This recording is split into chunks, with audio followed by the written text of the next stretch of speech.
Tá todo mundo em casa, né?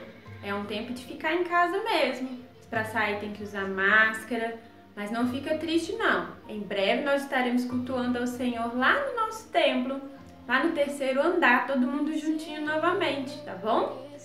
Então, hoje nós vamos continuar falando sobre a história do profeta Joel. Você lembra da história do profeta Joel? A história do profeta Joel falou sobre o povo de Judá, que estava desobedecendo ao Senhor, que estava entristecendo o coração do Senhor. E Deus não estava agradando daquilo, não é mesmo? E lembra o que aconteceu? Veio uma chuva de gafanhotos que tomou todo aquele lugar, deixou eles sem plantação. Os animais estavam morrendo porque estavam com fome, com sede. Lembra de tudo isso? Pois então, hoje nós vamos falar mais um pouquinho sobre essa história.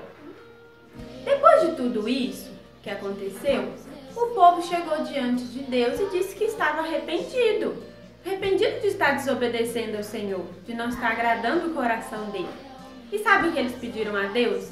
Pediram para ele uma nova vida. E Deus deu a eles uma promessa maravilhosa, que tudo voltaria ao normal se eles voltassem o coração para o Senhor Jesus, para Deus. Então,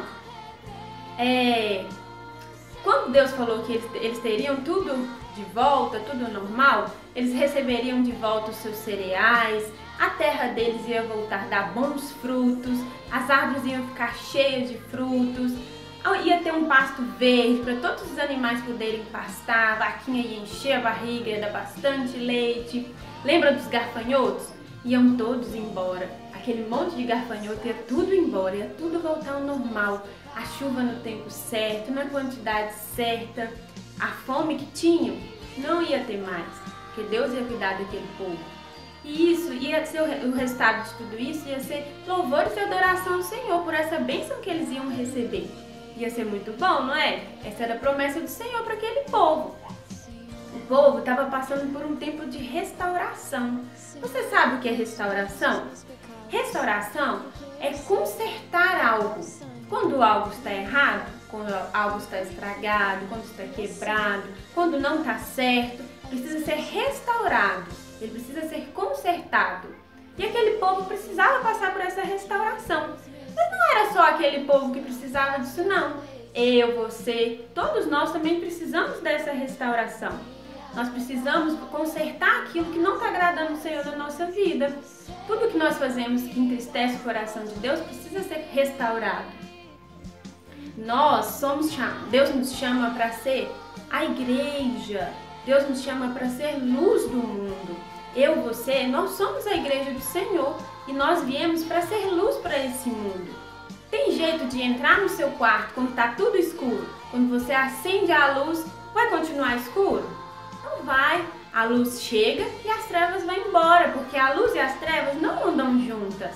Onde a luz chega, ela predomina e nós somos a luz para esse mundo. Nós não devemos imitar o mundo, nós não devemos ser influenciados por esse mundo e não devemos amar as coisas do mundo. Infelizmente, hoje em dia, muitos que estão na igreja se deixam levar por isso e começam a fazer as coisas que são do mundo. E as coisas que são do mundo não agradam a Deus, porque são coisas pecaminosas. É mentira, é roubo. Isso não agrada o coração de Deus. Inveja, idolatria, isso não agrada o coração do Senhor. E o que acontece? Quando nós começamos a acostumar com esse pecado, ele começa a ser uma coisa que acontece e a gente não se arrepende. Não há restauração. A gente precisa parar e observar. Se você mente uma vez, eu minto uma vez, e eu não me volto ao Senhor e peço a Ele perdão por aquilo, eu começo a me acostumar com aquilo. E a igreja do Senhor não pode acostumar com o pecado. Sabe o que o pecado provoca? O juízo de Deus.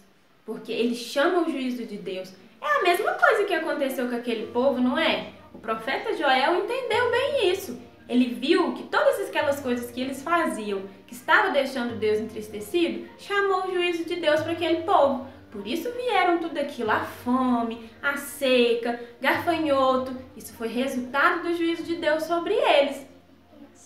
E então, me tira uma dúvida.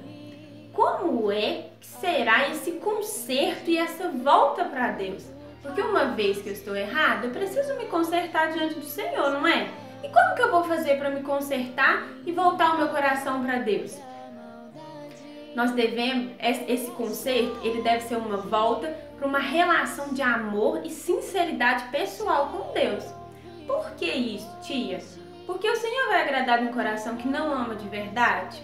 Não. O meu coração ele tem que ser 100% de Deus.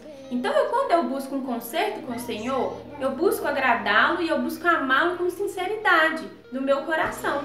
E o Senhor sonda o nosso coração. Lembra que a gente falou na aula que antes mesmo da gente pensar, o Senhor já sabe o que nós estamos pensando? Pois é, Ele sonda o meu e o seu coração. Por isso, nós precisamos buscar essa volta para o amor com sinceridade para o Senhor. Nós também deve ser uma volta com prazer para as coisas de Deus. Isso também é outra coisa que nós falamos bastante nessa linha, lembra? Eu não posso fazer as coisas de Deus se não tem alegria no meu coração. Por quê? O Senhor, tudo que Ele faz para nós é com alegria no coração. Aí eu vou para a igreja de cara emburrada, eu vou na hora do louvor, tá todo mundo louvando com alegria e eu vou ficar de cara fechada? Não posso. Eu tenho que ter prazer nas coisas do Senhor, eu tenho que ter alegria nas coisas do Senhor. Quando eu busco conserto, ele também deve ser uma volta de quebrantamento para Deus. Deus busca um coração quebrantado na presença dele.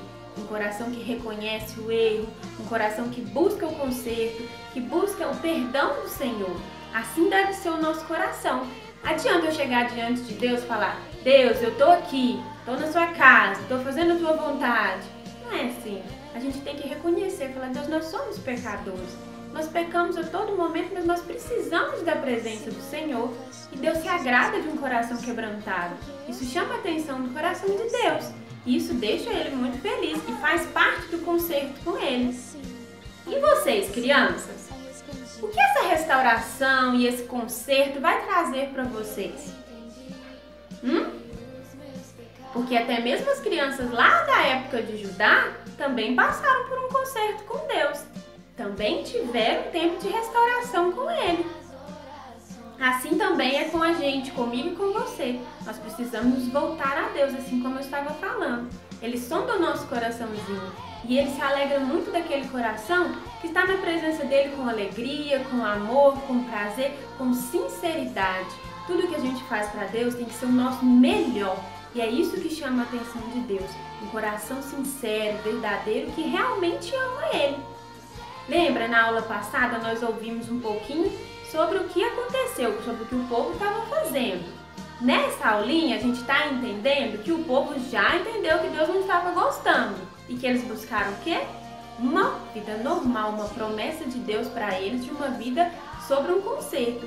Que Deus falou com eles que poderia fazer isso, mas que eles deveriam buscar restauração, não é mesmo? Mas não vai acabar hoje não, ainda tem mais uma parte dessa história que nós vamos contar no próximo vídeo. Então fica ligadinho e no próximo vídeo a tia vai vir contando o final dessa história, o que aconteceu, o que Deus fez com aquele povo. Ficou curioso, né? Então a gente se vê no próximo vídeo, no próximo domingo, tá bom? Um beijo, fiquem com Deus e até breve!